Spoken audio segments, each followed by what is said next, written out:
Bonjour, everyone. It's so good to be a part of your day today. We are going to show a little short 15-minute video, kind of give you a look inside the aviary if you haven't had an opportunity to be here. My name is Jennifer Randell, and my associate and sister over here is Bree Dunham, and we are honored to be able to be the directors here at the Eagle Aviary. And we'll let you watch this little introductory video, and then we'll give you a few updates and talk a little bit about what the next year holds. And if you guys have any questions, please start. I think we can do the chats, and we would love to do some Q&A towards the end. So we will play this real quick, and then I'll be right back to you.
When we take them in, we take.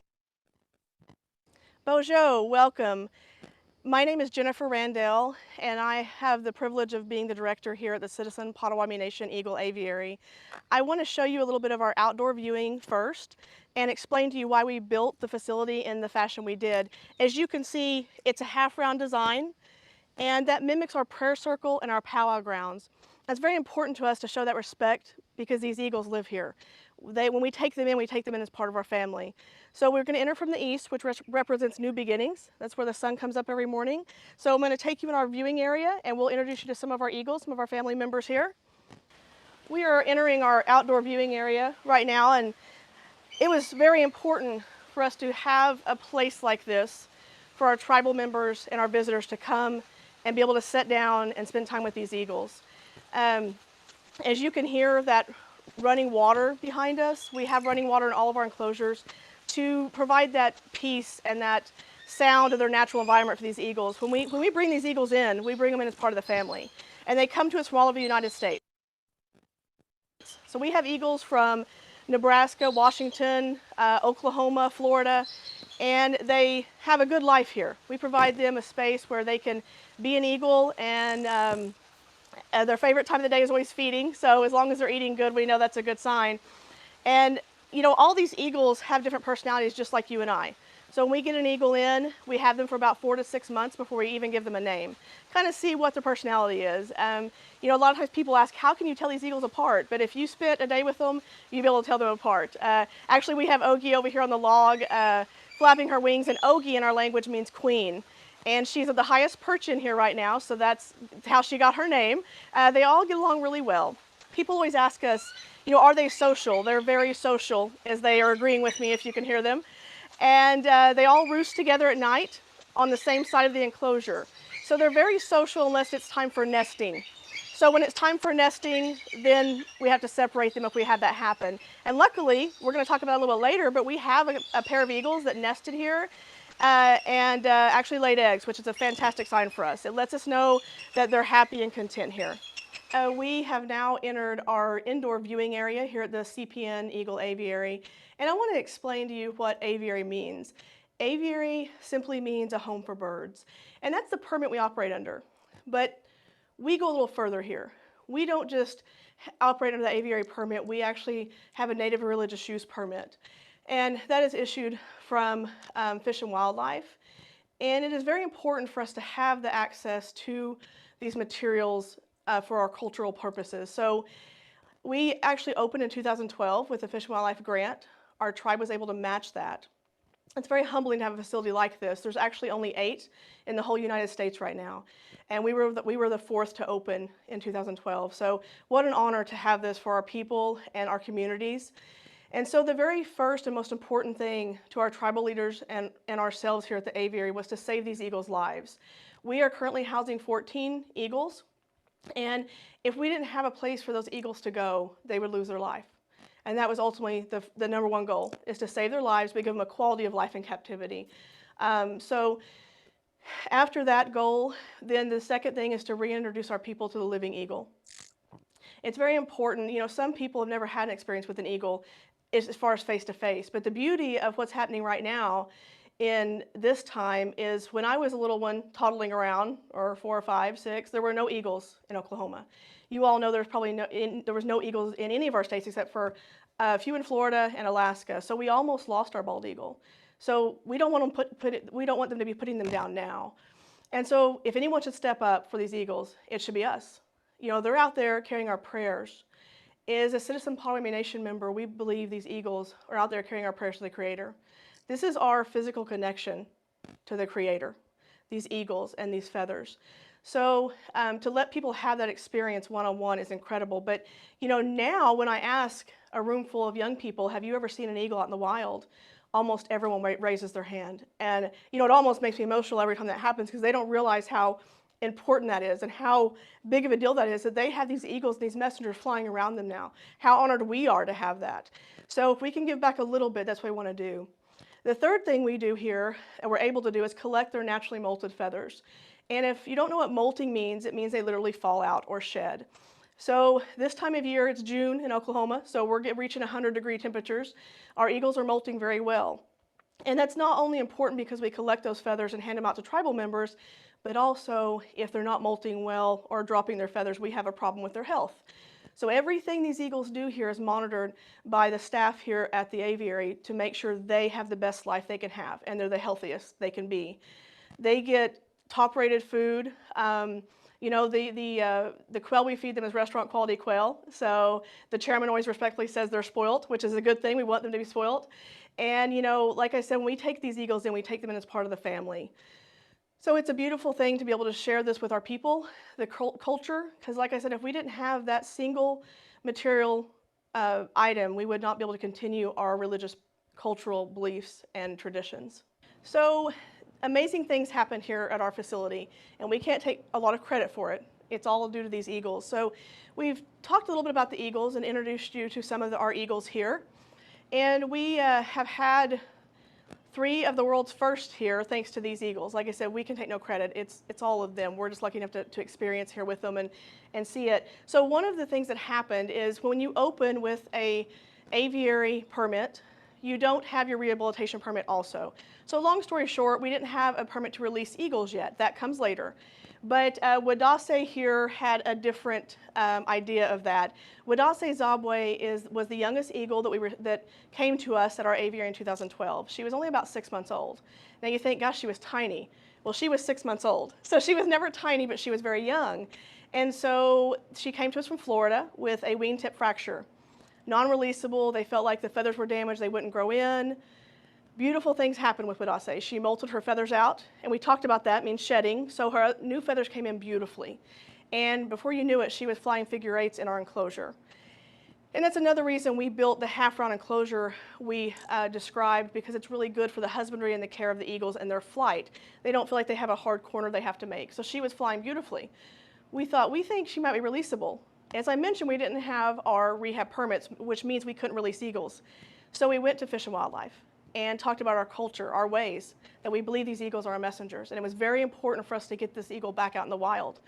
And you know, some tribes have different cultures with their eagles, and some tribes would never let an eagle go. They want to take care of it and keep it, and that is their culture. But our culture, our religious beliefs are that they help carry our prayers. So it's very important for us to get that messenger back out there. And after some conversations with Fish and Wildlife, which they are incredible to work with, we were able to get special permission to release her back to the wild. So she was about 1.5 years old by the time we got her ready to be released to the wild. This means you have to make sure they can hunt on their own, that they can take care of themselves. You don't want to put an eagle out there that can't take care of themselves. And so this was the first eagle we actually had an official naming for. Chairman Barrett came down and did a naming for her. Because when we received her here, we named her Pinot-Jess. We called her Jess for short. Well, that meant baby or young one. We couldn't sit around that big world with that name. So Wadase Zabwe, and many of you may know her, means brave breakthrough in our language, or that you went through something really hard and came out stronger on the other side. So we were the first Native American aviary to release an eagle with tracking, telemetry, GPS, backpack on her. What this let us do is it let us track her wherever she went in the United States. Now, what they failed to tell us is that we had to wait 3 days to get this information. So you can imagine how nervous we were when we first released her. But as you can see by this photo I keep looking at, this is all I can show you of her now because she's out there in the wild doing terrific. But this is actually a transition of how a bald eagle changes from juvenile to adult. So many people don't know they see an eagle out in the wild because it's all dark bird. Well, it takes about 5 or 6 years to get that white head, white tail. And that gives them the best chance possible out in the wild because it gives them great camouflage. You know, if they have that bright white head the first year or two out there, it makes it a little tough for them to survive. Bald eagles, young bald eagles out in the wild have about a 60% survival rate. So that's why it was another reason it's so important to monitor her. We were lucky enough, if you can look at dates, we released her in 2013, and just this last year, November 2019, which was over 7 years, her telemetry finally quit working. They said we might get a year, so we were lucky to get those 7 years. We have great people helping keep an eye on her. She does still have a band she'll wear for the rest of her life. So if you ever see a big eagle out there in your backyard with a silver band on, give us a call, because we would love to know when she nests and has, you know, a mate. But it's incredible that we were able to get a messenger back out there in the wild. That's always what we want to do if we can, is our goal to get them back out there. Next, I want to introduce you to a pair of eagles here and why it's so important that I can call them a pair. I mentioned that we had 3 of the world's first here. And the first one was Wadase Zabwe, and be able to put tracking telemetry on an eagle we released out to the wild. This right here, this small enclosure was originally for our more injured eagles, you know, maybe had a wing injury or non-flighted, I should say. So you're going to see more shallow water in here, a little deeper pea gravel. Actually, the gravel gives them some cushion. So originally, there were 5 eagles in this enclosure. You're able to see now there's only 2. Because we had an incredible thing happen here. These 2 eagles, Kyla and Charlie, decided to pair up in captivity. This is a pretty rare occurrence, you know, with people coming and them not being out in the wild. A lot of times they don't nest. But we were very honored when they decided to start tearing down the trees we planted in the enclosure to build a nest with. And people ask, well, how did you know? Well, like I said, they took all the material we planted in there and just started putting it on the ground in a nest form. And you know, in the wild, they're way up in a tree, you know, 30, 40 feet. So for them to build it on the ground was a wonderful sign for us that they felt that comfortable. And this indoor viewing, people come right here to this window, and they were that comfortable to build their nest. It's right here under our window. And if you can see Kyla and Charlie in the back here, you can see the extreme size difference. It's one thing we haven't talked about is in our birds of prey, our eagles and hawks and owls, the female is much larger than the male. A lot of times they're twice as large. In this instance, Kyla, our female, is almost 14 pounds. And Charlie, the small male, which people think is a baby, is pushing 5 pounds. So she's almost 3 times his body weight. But, you know, it was love at first sight with these 2. We may never see it again, but when we introduced Kyla into this enclosure, Charlie went right over to her and followed her from the day we put her in there. So it's really a beautiful story to be able to tell people and to share. And so Kyla was, as we talked about with Wadase, she was a young eagle when we got her here. She did not have a white head and white tail. So we actually watched her mature here. She came to us in 2012. and she laid her very first eggs of her whole life here. So what a neat thing to see her lay her eggs and be an eagle again. You know, these eagles come from different past and backgrounds, and sometimes it's very sad. So to see her come full circle and lay eggs was an incredible thing for us to see. Now again, we had to talk about permits because we didn't have permits for this, but as I mentioned, Fish and Wildlife is a wonderful partner. And to talk about our culture and eagle lives, and that if we disturb this family, we feel like it might disturb our families in our community. So they were great to work with us, and a few years went by that she laid eggs every year like clockwork. In Oklahoma, eagles lay eggs about December, end of December, January. About 8 months out of a year, somewhere in the United States, eagles are laying eggs because it depends on what part of the United States they're in and what the temperatures are. So the fourth year she laid eggs, they both brought food to the nest in about 35 days. It takes about 35 to 37 days for a bald eagle egg to hatch. So for some reason that year, the instincts kicked in that she should have a baby to feed. So we had a little bit of a problem. I mentioned we want them to have a quality of life here in captivity. Mom eagle was not happy. She quit eating. We had a situation. But luckily in Oklahoma, we have 3 of the 8 aviaries, and we all work really closely together. So we were lucky enough to get a foster chick for Kyla and Charlie to raise. Now this was a little scary because Kyla had never seen a chick in her life. She had never raised a baby. So we were a little frightened to put that baby in there, but we put the baby in the nest, and it was not very fun to fend off the nest from Mom and Dad, but once we did that, she came running down to the nest and took care of that baby like it was her own. We do a lot of laughing and crying around here at the aviary, and that was definitely a good cry, that she knew what to do with that baby. So the next year, we thought we would provide her another foster chick. As I mentioned, in Oklahoma, they lay their eggs about December or January. Well, by the time they're ready to leave that nest in about 4 to 6 months, weeks, then it's springtime in Oklahoma. So in spring, we're having tornadoes and bad weather. Many times we have eaglets fall out of the nest. So they were going to make great foster parents. But the creator had a different plan. That next year, so this will be our 5th year of laying eggs, one of their smallest eggs we'd ever seen hatched. So these 2 eagles hatched their very own baby bald eagle right here behind me in this enclosure. And if I could ask for anything that I wanted to happen the whole time I had this facility, was to be able to have young eagles hatch here and release them. Because we've taken their parents out of the wild because they're injured. So if we can release those babies, that's what we want to do. Now again, we had to go back to Fish and Wildlife because we didn't have a permit for that either. But incredible people that actually came out here on location to see what was going on. And with their permission, we were able to fit this young eaglet with tracking telemetry, the first ever, and release him back to the wild. Now I mentioned, if you remember, the first eagle release with Wadase wore her telemetry for over 7 years. We crossed our fingers and said our prayers and hoped we would get the same out of him.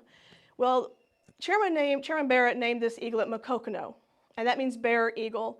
And it speaks to that healing clan, and it's really representative of his mother, and it speaks to that strength. Well, he definitely had that strength because we got about 6.5 months out of his telemetry, not years. So I think just like any teenager, he didn't want us to know where he was at. But the beautiful thing about this community outreach and people sharing this experience with us is we've had many calls and photographs of him. And as far as we know, he's doing wonderful out there in the wild. He is banded, so we would know if anything ever happens to him. So that's the goal here, is to give these eagles that quality of life and hopefully get some of these messengers back out into the wild so they can carry our prayers. Hi, my name is Bree Dunham. I'm the assistant manager here at the Eagle Aviary, and this is Nikon. Nikon in Potawatomi means my friend or my brother. He's an auger buzzard. His species is from Africa. It's very similar to our red-tailed hawks. He has the same red tail. About the only difference is that coloration that you'll see. Where our red tails are buffy and brown, he's kind of white and this buffy gray color. They eat the same diet. You know, they're even in the same habitat. We find them around the Tanzania mountains in Africa, and they eat mainly rats and snakes there, and so they're great for the environment. As much as our red tails are here, they're great indicator species. When we go out into an environment and we're doing studies, and we notice that when there's a lot of red tails, it's a good indicator of a healthy ecosystem because there's all those things that are there and they're working. This guy is great to take out though for education programs. We're able to take him into classes, schoolrooms, take him out with us. We tell people he's kind of like a feathered puppy because he has such a great disposition. And they're a lot smaller than our eagles, and so kids aren't as intimidated. They can get up close and personal and really get to know this guy. And so we're really fortunate to have a bird like him. as he lets us know the gnats are bothering him. I want to thank you for spending a little time with us today during this virtual tour, and just want you to know you're welcome to come out here on location. We schedule appointments so you can have that special time with these eagles. Some people come out here to pray with these eagles, but anyone from our community and our tribe is welcome to come out here and spend time with these eagles and just see how powerful they can be. So we invite you out, and thank you again for your time.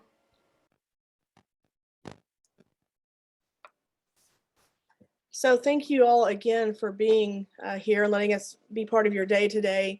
So it is so good to hear at the end of that little video that we can invite you back here, because that is currently what we're doing is sort of getting back up and running and starting our tours again. Small groups. Hopefully by early fall we'll be fully open to the public. And just to share with all of our family out there, these eagles, the pandemic had affected everyone differently, and it affected our eagles too, our CPN eagles. We, my associate and I go in every day, we feed, we clean. They don't really have any concern when we're around. So they did not see, up to 1,000 people all year like they usually do. And so they are a little bit more keyed up. They're doing really well, but we're actually having to kind of get them in that routine again too, because the last thing we want to do is ever cause added stress to these eagles here. So it is a transition for them also to get back and accustomed to having visitors. And many of the eagles do enjoy visitors. It's just, like I said, getting back in the routine. So I do want to give you a few updates. I thank you all so much for following us in the HowneyCon and on our Facebook. I know several of you out there do follow us. And Kyla and Charlie, which if you do not know, was the pair of eagles that we spoke about on the video, which has chosen to pair up here and eagles mate for life. So this is something that will occur every year that they're here and with us. And so Kyla did lay eggs this year. She laid 2 beautiful eggs in the nest. Everything seemed to go just perfectly. We had a few cold snaps here in Oklahoma. If any of you live in Oklahoma, you never know what the weather's going to do. It can be winter and summer and winter. So we had a few cold nights, and we did not have eggs hatched this year, but they went through the process. They set for about 45 days, and it takes about 35 to 36 days for an eagle egg to hatch. So we did not have a fertile egg this year. But again, we let it naturally occur. Everything happens the way it should and naturally. So I did want to update all of our members that we did not have any baby eaglets this year at our facility, but we're hoping for next year, or this winter actually. And, I really think it's a lot about the weather changes, and even out in our wild nest, sometimes they might go a year or two and not have a fertile egg or only have one. The other update is Wadase Zabwe. In the video, you heard me say that her telemetry quit working, or we stopped getting transmitted points. Well, last September, she made a visit back to our CPN Aviary, which we are always so thankful for, and landed right on top of the facility to say hi to her family that is here still. And she is actually still wearing that backpack. It is still attached to her just fine. She has worn the antenna that it was attached to the telemetry GPS backpack on her back. She's worn that off, so the antenna is gone. But basically, she has outlasted the functionality of that device. So it again should fall off her at some time, but she just doesn't probably pick at it. It doesn't concern her. It's been on her, and we're glad that it doesn't interfere with any of her well-being or life out there in the wild. I wish that we could snatch her up and put a new one on, but we can't do that. So we continue to follow her by our community members. She is still in the state of Oklahoma as far as we know, and she's still sporting that metal band on her ankle. So if anyone has really good eyesight or binoculars, we would still always love to hear about any eagle spotting, but especially her. And our youngster, Makokano, the only eaglet hatched here at our facility so far at the CPN, is, as far as we know, still doing well. We have definitely figured out that he is an adventurous young man. As many of you know, when we first released him, like we said, he went all the way to Nebraska, almost to the Platte River. So he's out there, having his adventures, and hopefully it is said that sometimes they'll come back to their natal area when they mature. So we're getting close to him getting to that maturity where he has his full white head and white tail, and hopefully we'll choose a mate. And if we're really lucky, he might bring her back here to the CPN Aviary, or somewhere close here. We are right off the North Canadian River, which we have several bald eagle nests, wild bald eagle nest on.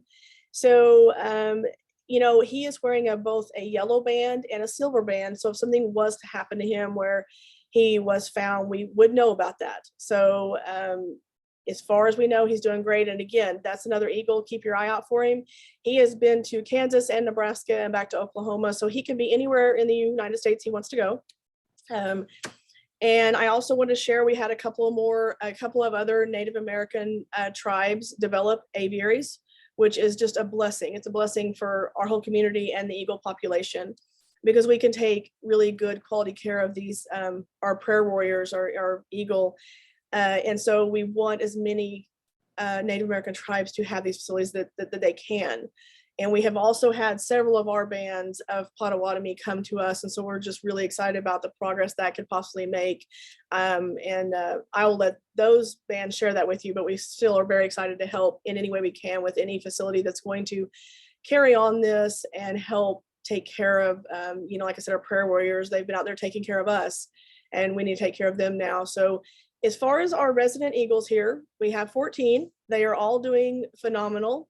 Something else we noticed in the pandemic or 2020 year, I don't know whether maybe it was just the energy, but they did not molt as well as usual.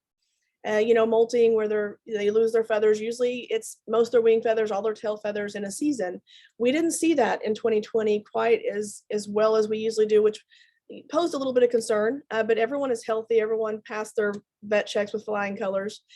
So all I can accompany that to is what I tell people is these eagles have this connection that is undeniable. And so there was obviously not a happy energy all of 2020.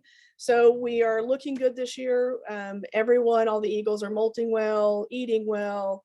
You know, so it's looking really good for 2021 and on.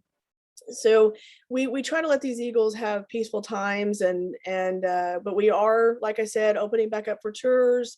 We would love to hear from any of you guys. And I know we got about a half hour left. And if it's possible with my associates' help over here, I would love to do some Q&A if we can do that. I'm sure you guys may have some questions for us that I have not answered.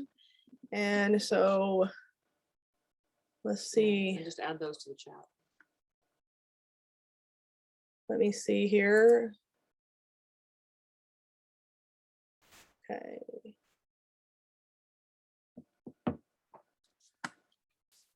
Okay, we will wait for some questions. I'm going to continue to talk to you guys.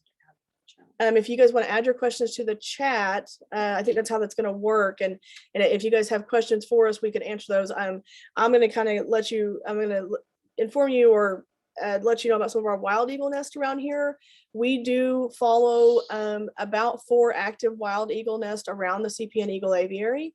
And that is something that we were able to do a little bit more in the pandemic is that we could get out in the, you know, environment and look more about how our wild eagles are doing, because that's very, very important. And so we have 2 eagle nests right here around us within about a 4-mile radius. And they both fledged 2 young eaglets this year. So that's very exciting. Let's see, we've got a tribal member that wants an eagle feather. Do they need to come to Oklahoma to get it? That is a wonderful question, and you do not. So we have many applications or requests. You guys don't necessarily have to what we call apply, because you guys are, that's what this is here for. One of the major reasons our tribal leaders and ourselves want to do this is first to save the eagles' lives, but to get these feathers and these material, religious, cultural items out to our tribal members. So what the easiest way to do to get an eagle feather is if you go online at cpn.org, citizenpotawatomination.org, or the CPN Heritage, you can find the Eagle Aviary. And under that, there's going to be what's called a feather request or a feather permit. It is not necessarily called application because, like I said, you don't have to actually apply, but it's called a feather permit. So what that does is when we actually fill your request and we send that out to you, you also get what's a feather permit that you could show to any kind of authorities you need to, because there's not a lot of eagle aviaries in the United States still. I think we're up to 10, which is great. So that also gives you some protection for your feathers. So you go on there and fill that out. You can ask for up to 5 per request. And and I try to visit with you all if I can about what your needs are, and try to meet those needs the best we can. And then we are still about, I'm going to say we're about 6 to 8 months out, generally speaking, on applications. We are still finishing 2019. That being said, 2020 was not a good molt for these eagles. So I'm getting caught up now. It's looking really good. So I'm hoping to be able to fill most of these requests I have now. So that's how you get an eagle feather. And you do not have to come to Oklahoma. We would love to see you, but we send these eagle requests all over the United States. That is a beautiful service that the tribe can offer, because many of our other aviaries, you do have to come there, or they don't have means to mail these feathers out. So we're really, really grateful that we are able to mail these out to our tribal members, as long as you live within the United States, and we can mail them anywhere. Okay, do the eagles ever get a chance to hunt live quail? They would love that. I would not like that.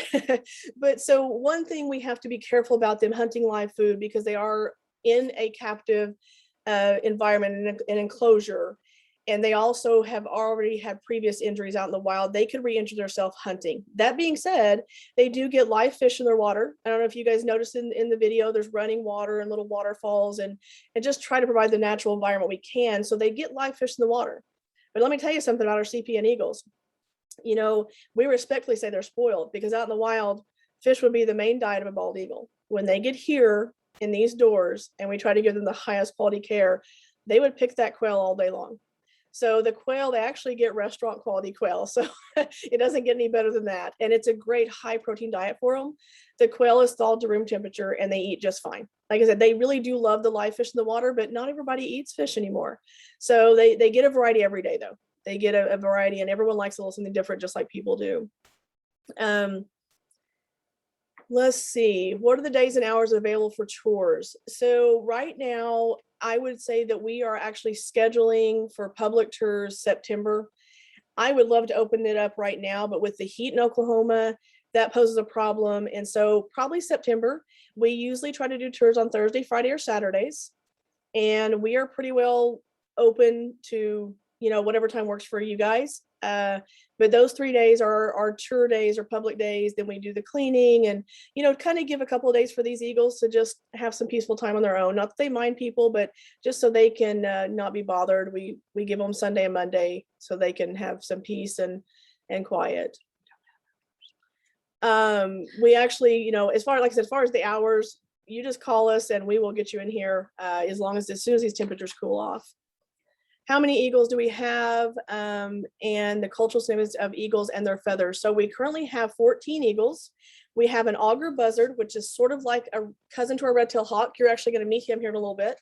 And we have a Harris's hawk. And we really try to use some hawks for our education outreach, because it's really great for the young people. And so we also would have use for many, many other feathers other than the eagle feathers, hawk feathers, and other things like that. So actually the red-tailed hawk was significant to our warriors when they would go off to battle, because if any of you have ever met a red-tailed hawk out in the wild, they're very resilient. They'll take on an eagle. And that tenacity that they carry, our ancestors wanted to take that energy out to battle with them. So the red tails would be a lot of times hung from, their battle gear and things like that. And so as far as the significance of the eagle, so all Native American tribes hold the eagle very highly, but every tribe has their unique story. And the CPN is no exception. We have a beautiful eagle story. That eagle actually helped save mankind. Many, many, many years ago, the creator, Wamagosnon, decided they were going to bring destruction on the earth. They were going to destroy the earth. No one was living in the right way. No one was respecting their elders. No one was getting along. There was war, and there was, they were not putting down tobacco with Sema before they prayed.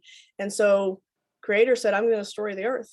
An eagle came to Creator and said, please let me try to go see. Let me fly and in these different directions. And I know there's people living in the good way. And this is a very short version of the story, but so Eagle went in all the directions, east, south, west, and then the fourth day. So four is an important number for our people too. There's four directions. And so on the fourth day, Eagle had one last direction. He flew north. And as he flew north, he saw our Potawatomi people living in the right way. They were showing respect to their elders. They were putting down tobacco and semo as they prayed, and they were getting along, and they were working together. And so Eagle came back and said, you know, we need to have pity on these people. We need to save these people in this earth, because we do have people trying to live in the good way and do the right thing. So that is, I adore that story. I'm glad that we have that cultural tradition. And so that eagle feather that we hold and we use for our ceremony and to pray with, that is that material connection to the Creator. We believe the eagle flies so high they can see the face of the Creator. So to use that eagle feather and that prayer smoke that you see rise, that we have rise, as a symbol of that connection, and we rise, that smoke rises to the Creator. And so that's our physical connection to the Creator through the eagle. And so I wish I could ask how many of you could raise your hand, but I can't do that. But those of you that have seen a wild eagle out in the wild flying, you know, it's nothing like it. So when you see that eagle soaring and they're circling and they go out of your eyesight, and usually they head north, we believe that they're reached the first tier of heaven and they're handing our prayers off to the Creator. So that was probably a long answer to your question there, but that's the short version of that connection and our connection to these eagles. And like I said, we bring them in, we bring them in as part of the family here. And so we can send out these eagle feathers from our living eagles. That eagle energy is still there, because the only other ways that we have of eagle feathers is through the repository, which those eagles have lost their life out in the wild. And I appreciate the service they provide. And sometimes it can take 4 to 6 years to get feathers, but that living eagle energy is not there anymore. It does not lessen the feather, but it is just so much more traditional to have these feathers from these living eagles that you can actually come visit and pray with. So, okay. How do you know that Wadase and the other released eagles were ready to hunt? Well, the question was asked earlier, do they get to hunt live quail? Those two eagles did. That was one thing per Fish and Wildlife. Fish and Wildlife is a great partner in the aviary permitting and our program, but you know, they have to make sure, we all have to make sure that if we release that eagle, are we doing the right thing? Of course, we want to get one of our prayer warriors back out there. We definitely don't want to go back out there and put them, in a situation where they're not going to survive or thrive. So we initially had to introduce fish and live quail in the enclosure that they could hunt and they could get, which did not take long at all. Even with the young Makokano, I think Bree, we have a video. I think it took less than 2 minutes for him to get in the water and catch his first live fish ever, his first kill. So it wasn't the most glamorous, but it would definitely happen fast. And so with both of these eagles, we did what's called a soft release. If you've been to our facility out in our front field, so let me give you an idea of where these eagles live. It is an incredible, beautiful old pecan orchard down in the river bottom, right next to our North Canadian River. We have no shortage of deer, turkey, wildlife surrounding these eagles, and they can see out, they can see all of this. And so that was very important to ourselves and our tribal leaders. And that being said, we were able to put what we call a platform. It looks like a really big picnic table, and we covered it with outdoor carpet out in the middle of the field. And we were actually able to provide food for Wadase and the young eaglet when we first released them. Now, Wadase took full advantage of this. Wadase would come every morning at sunrise waiting on me for food, and it was really a little concern, should we release her? And that only lasted a couple weeks. And then it was less and less. And of course, now she doesn't come back for food, but that's exactly what they would do out in the wild. They would depend on their parents for food. And even sometimes you'll see them come back to their nest area 2 or 3 years later, kind of like our kiddos, and, ask for a free meal. So we do still offer her food when she comes back. But this last September, she didn't even touch the food we put on the platform. That means she's doing great out in the wild. Any eagle that's going to pass a free meal is doing great. And so Makokano, the eagle that we released, is a totally different story. We thought surely he was hatched here, he's going to hang out here more than she did. No, he never took food off the platform. He never has. We offered it, but once he went out of the end of the enclosure, he never came back to the property. So very unlike Wadase, but that just tells you how different these eagles are. And, personality wise, depending on geographically where they are originally from, even from where their parents are from. So that is how we know if they can hunt. And actually, in feeding Wadase Zawi, that soft release, we had some wild eagles come in and try to take advantage of that too. So it is a really good tool for us to make sure that they're going to be able to hunt and that they're catching food on their own, because once they quit coming back to that platform where they know there's free food, they're hunting fine on their own. Is the aviary wheelchair accessible? Absolutely. We do have a little bit of pea gravel and flagstone out in our viewing area, but it's definitely wheelchair accessible. We have a big rug we put down, so that's not a problem at all. You can actually go right up to the viewing areas out in our outdoor viewing. I don't know if you could see that very well in the video. I want to share that with you. Here, when you come here and you can set with these eagles out there, you are literally as close as I can get you to an eagle without it being stressful on you or the eagle, but you're breathing the same air they're breathing. And sometimes you're sitting within a foot or two of that eagle. And that's what we wanted to try to provide for you all. If you receive a feather, how do you store or display it at home? So eagle feathers are not meant to be put away and never touched or taken out again. That eagle energy is there and it's meant to be used. And so I have a single eagle feather that I pray with, and I get that out every day and pray with it. We like to try to keep our feathers in cedar boxes. And actually my associate, Bree, is going to show you a couple of examples of different cedar boxes right here behind me. We've got some smaller ones for single feathers. You can use larger ones. So this actually, I'm going to brag on an individual. This piece of wood you see coming down through here, Wadase has a tree she set in. That's a piece of pecan from that tree, but all the rest of this box is cedar, as you can see. Smells great. That cedar aroma protects our feathers from moths and bugs and other things like that. So an eagle feather can last thousands of years as long as it is cared for and bugs can't get to it and it can't get wet. And so we don't have our feathers around food or ever alcohol, anything like that. And then right here is a larger box. So this could be for a winged fan. We use these daily as we collect our feathers from the eagles here in our enclosures. They are prayed with and they go in this cedar box here. You can kind of see there's a few feathers in there from this morning. And so that is what we want to store our feathers in. Now, if you don't have a cedar box, when you get your feather request in the mail, it's going to come as nice as we can present it in a really nice kind of matte board folder so it doesn't get bent or hurt in mailing. And you can store your feather in that for a little while until you can get a cedar box. You can also get those little cedar blocks from Walmart or any store to kind of put that around, or next to that folder until you can get a cedar box. Like I said, a feather can last thousands of years. It's just that once a moth or something like that gets to it, those that's going to ruin your feather. Another thing that our old folks knew and the creator knows is when we smudge. So when we smudge, we generally use sage. Here we use all 4 of our medicines to smudge these feathers before they're sent out. So we use cedar, sage, sweetgrass, and tobacco.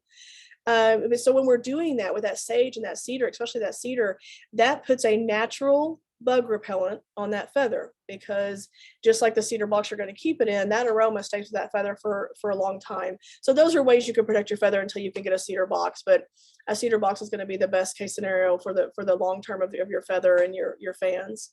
How far can an eagle see? So give or take, on a clear day, an eagle can see about a mile. That's the average. So that is their best tool out there, though. That's, Bree, can you explain to them about the thread? I'm going to have Bree explain this to you. So an eagle's eyesight is about 20 times better than ours. When we first started doing some of our training, they tried to tell us like exactly how an eagle sees, and they have a little bit different angle of their eyesight. Of course, theirs are kind of at a 45 on their head, but also they have different photophobia within their eyes, which gives them the ability to see far away and up close. Think about when you walk into a like Best Buy and they have like a bank of television screens and there's say maybe 10 screens up there.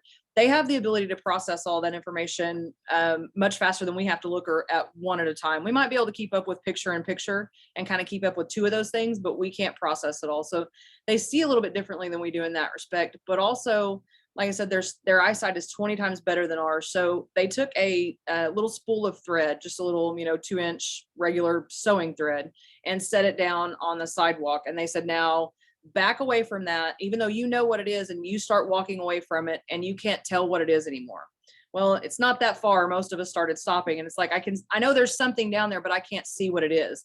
And at that point, they said an eagle can still see the threads on it, and they can still tell exactly what it is. They could read the writing if they could read. So on a good day in the sky, they say that eagles can, on average, can see a rabbit at about 3 miles. So that's pretty incredible.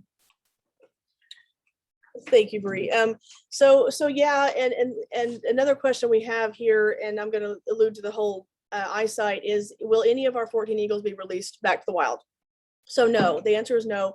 We opened the facility is a long-term placement facility.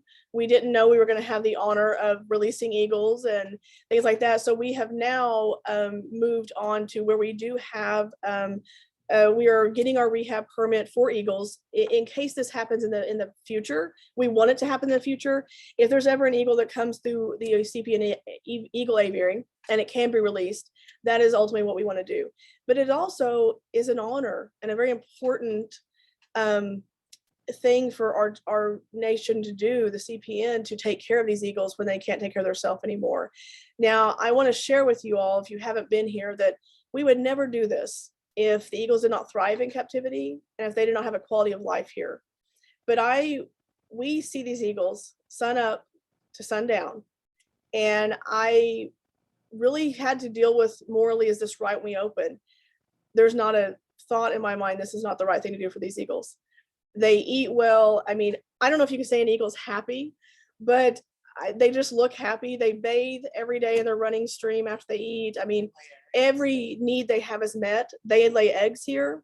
So we talked about the nesting pair we have, but we have several other females that lay eggs on the property. They are not fertile and they're not paired up yet. We have a couple of possible connections developing, but that also lets us know that everything's working right in that eagle's life. They're comfortable here. They're not stressed. An eagle is not going to lay an egg, fertile or not, if they have stress and that their body's not going to do that. And in fact, they won't even molt their feathers very well if there's a lot of added stress, or they're not super healthy, if they don't have the food they need and the vitamins they need and everything like that. So there's vitamins put in their food every day. We have Archer. Some of you have met our oldest eagle here right now. Archer is somewhere in his 30s. I really think he's closer to the 40 year mark, and that's years. And he actually gets a little medication for arthritis about once a week in his food. And so he's doing great, but just like us, we have a little arthritis and get a little stiff in the morning when you're trying to get around. And so when an eagle comes out of the wild, it's kind of hard to see how old they are, but because of his paperwork, before there was even all this computer system, he's been in captivity longer than 20 years. So our thoughts are really, he's almost 40. And like I said, he's doing great, but we're able to provide him even more comfort. And that's what we see happen out in the wild. And so I want to share that with you, the commitment that it was for the CPN, because an eagle in the wild lives about 20 to 25 years. And even here in our CPN Eagle Aviary, we see sometimes our eagles get some cataracts and we can take care of those. And that's at about 20 years old. So out in the wild, if an eagle starts getting cataracts at 20 years old and start missing meals, that's, I think, a lot of times why we see them only live to be about 25.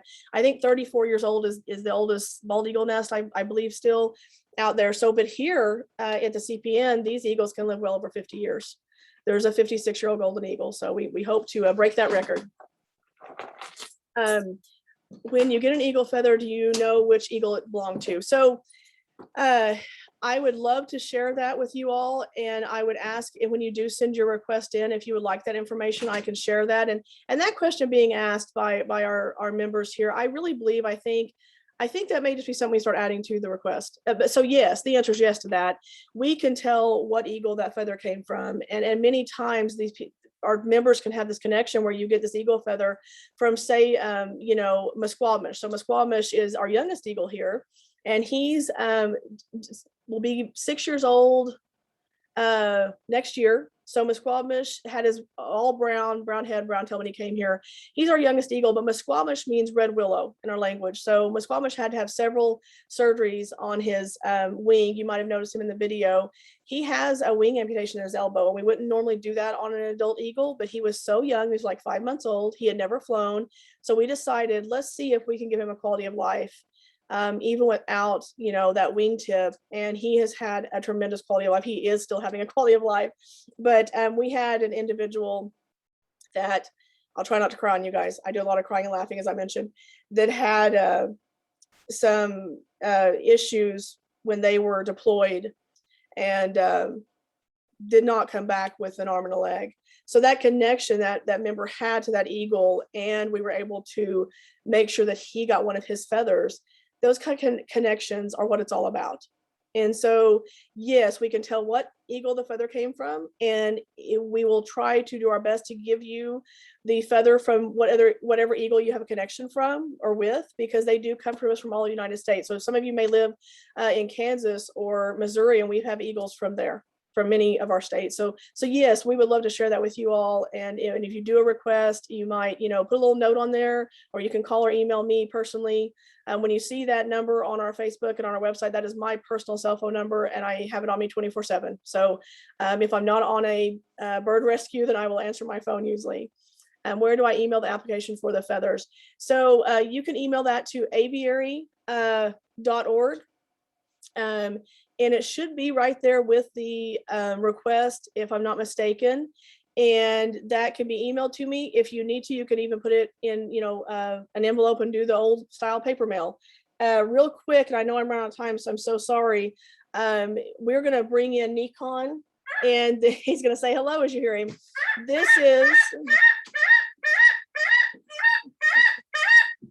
This is one of our education birds. Hello, bonjour. We mentioned that he is great to take around our young people and adults alike. As you can see, he's very friendly. He was actually hatched in a captive environment for conservation purposes. It's no secret that people still shoot hawks like this, and young people always let us know, and we try to educate those people that this guy that weighs maybe 1.5 pounds or so is not carrying off your livestock. If she wants to turn him around, I'll show you his red tail. So this is like our red-tailed hawk. He's almost exactly the same size, and he's called an auger buzzard. If anybody wants to look that up, his species is actually from Africa. He did not come from Africa. He was hatched at the Royal Bird Sanctuary in St. Louis, but we are honored to have him here and be able to share, our cultural connections, even with, some of our tribal members may have spouses out there that are coming home, our veterans, that need to still be honored and need to still show that connection and what this stands for. So we're able to sometimes, if the need presents, give one of his tail feathers to our tribal members' spouses that might be veterans, because there are no legalities like eagle feathers with him, because he's what we call an exotic species. So there is his name is Nikon, as I mentioned, and that means brother, or actually old time Nikon is bone of my bone. And we were actually able to come here and care for his brother when we first opened the facility. He was the first bird we ever trained with. This is his brother from the same parents, just a different hatch year. So he's a little bit younger. He's about 8 years old, and if we're lucky, he'll live to be about 25. And so I know that we're out of time, I think. And I just want to thank you all, miigwech, for you all being here. And I can't wait until hopefully next year, and wait to see all of your faces. And hopefully you guys can come see us. Just try to give us a call or an email or a text a few weeks before you're coming, if you're coming from out of town, or anytime, because we'd love to get you out here. And we get booked up because we do love to share this. It's wonderful to share our culture and our history and these eagles with everyone. So again, miigwech, everyone. I hope I see you in the near future, and everyone take care of yourselves. Bumpy.